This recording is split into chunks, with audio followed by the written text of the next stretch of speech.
Básicamente complementando lo que dijo, bueno, complementando no, siguiendo con la rutina de la glucólisis, yo hablo de la glucólisis aeróbica, anaeróbica, perdón, y terminamos acá, en el quinto proceso del gliceralidro de 3-fosfato y dihidroxiocetonafosfato. Entonces, después de hacer estos dos, la isomerización, entonces, gracias a una enzima llamada triosafosfato deshidrogenosa, entonces formamos el nombre de esta que es 1,3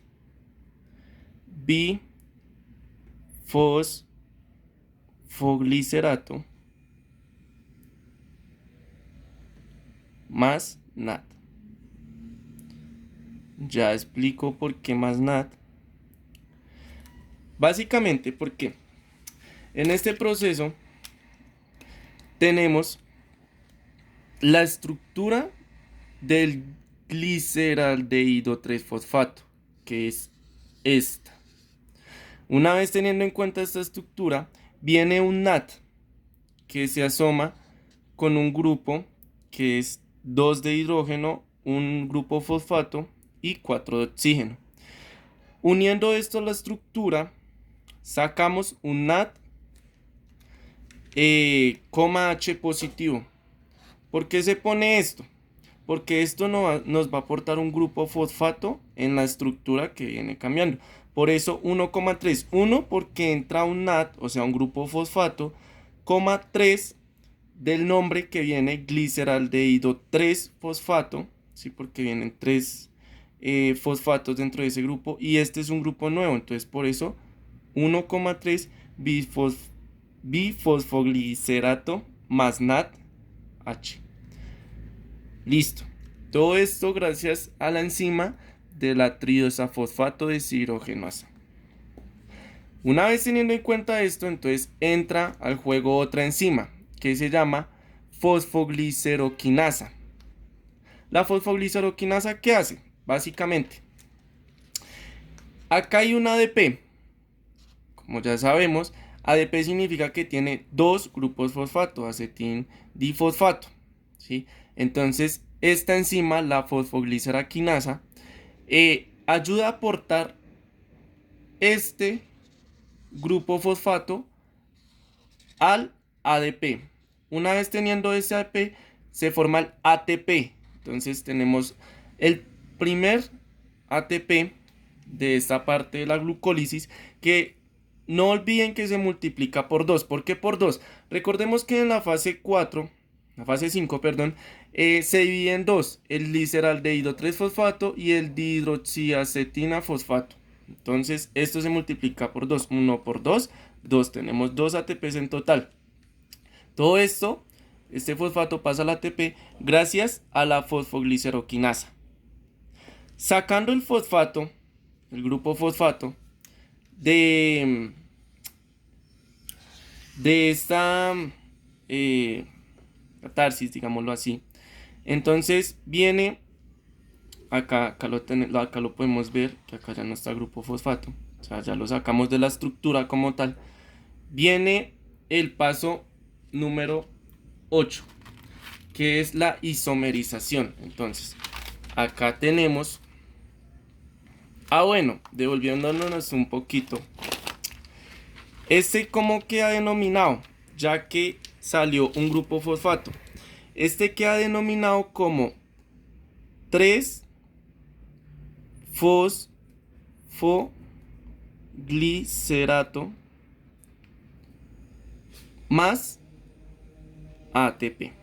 ¿Por qué 3? Entonces, como ya lo había dicho anteriormente, entonces esto es un grupo fosfato y se elimina, pues no se elimina, aporta el ATP, entonces ya no quedaría 1,3 sino 3-fosfoglicerato más el ATP que se consume acá, o sea que salió, que aportó, digámoslo así. Una vez teniendo ya el nombre de 3-fosfoglicerato ATP, 3-fosfoglicerato básicamente, acá está estipulado, es este, pero con la pérdida del fosfato, del grupo fosfato. Entonces, gracias a la enzima fosfogliceramutasa, Entonces, esta nos va a ayudar a hacer la isomerización. Les recuerdo qué es la isomerización. La isomerización básicamente es tener la misma estructura, pero en diferentes términos. Me explico. Entonces, la isomerización acá actúa como el fosfato está arriba, ahora pasa a una parte más abajo, al segundo carbono, y antes estaba en el primero unido al oxígeno. Entonces esto radica el nombre, o sea, lo cambia. Ya no es 3-fosfoglicerato, 3-fosfoglicerato, perdón, sino que ahora sería 2-fosfoglicerato. ¿Por qué? Básicamente, pues por la isomerización es causado el nombre. Entonces entendemos que antes estaba en el primer carbono, ahora está en el segundo carbono. Listo. Gracias, la isomerización, gracias a la fosfogliceromutasa, básicamente. Entonces entramos a otra parte, que ya es la fase 9, ¿no? Entonces les recuerdo que, como un recuento, acá estamos en la fase 5, acabamos de entrar. La fase 6 es donde se hace la 1,3 bifosfoglicerato más NAD. La fase 7 es donde se crea el 3-fosfoglicerato, que es donde sale el ATP. Y la fase 8 es donde se crea el 2-fosfoglicerato. Teniendo en cuenta esto, entra una enzima que es la enolasa. ¿La enolasa qué hace? Entonces, se encuentran que en esta estructura hay oxígeno, porque entra, como acá lo pueden ver, entra H2O, ¿sí? Que, perdón, es la estructura básica del agua. Como entra, asimismo tiene que salir. Entonces, en la fase 9 es en donde sale el H2O. Entonces, ¿qué hace básicamente? Saca dos hidrógenos y un oxígeno. Entonces, acá vemos que tenemos 1, 2, 3, 4, 5 hidrógenos, ¿sí? 5 hidrógenos. Acá ya no hay sino 1, 2, 3 hidrógenos. Entonces, 2 hidrógenos. Y saca un oxígeno. Entonces, acá tenemos 1, 2, 3, 4. Y acá ya no hay sino 1, 2, 3. Ese es el componente del H2O. Entonces, en la estructura queda sin esta molécula del agua. Por ende, se le denomina entonces, fosfoenolpiruvato. Fosfoenolpiruvato. Gracias a la enzima de la enosola, perdón. Enolasa. Gracias a la enzima de la enolasa. Entonces se forma el fosfoenolpiruvato. Una vez tenido el fosfoenolpiruvato, se hace algo muy importante, que es el segundo ATP. ¿Por qué? Tenemos, bueno, anteriormente no lo había explicado, ¿por qué el nombre lleva fosfoenolpiruvato? Porque sacando el H2O que tiene, gracias a la enzima la enolasa, entonces queda la estructura del piruvato más el grupo fosfato. Entonces esto le da el nombre de fosfoenolpiruvato. Grupo fosfato. Teniendo en cuenta esto, en esta parte actúa la enzima de la piruvatocinasa. Piruvatocinasa. Sí, NASA. Una vez entra este en juego, ¿qué hace? Tenemos un ADP, adenin difosfato, más el hidrógeno.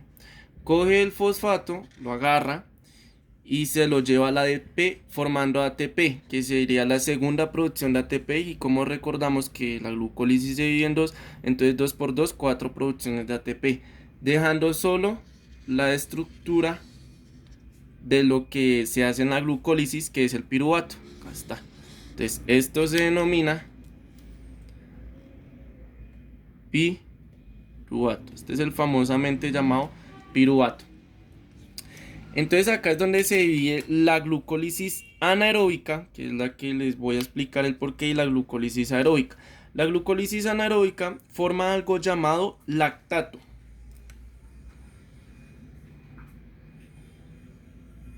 Pero ¿por qué forma lactato y la aeróbica forma acetilcoenzima A? Porque en la glucólisis anaeróbica, como su nombre lo dice, hay pocos iones, moléculas de oxígeno. Entonces esto forma una, o sea, hace una causa diferente que la aeróbica, que hay más oxígeno. No es que no haya, sí hay, pero en pocas cantidades. Entonces, formando el lactato, bueno, entonces tenemos el piruvato acá como tal. El piruvato se va degradando, se va degradando, se va degradando hasta hacerse bien pequeño, bien chiquito, digámoslo así. Entonces, cuando se hace chiquito se forman dos cosas: el lactato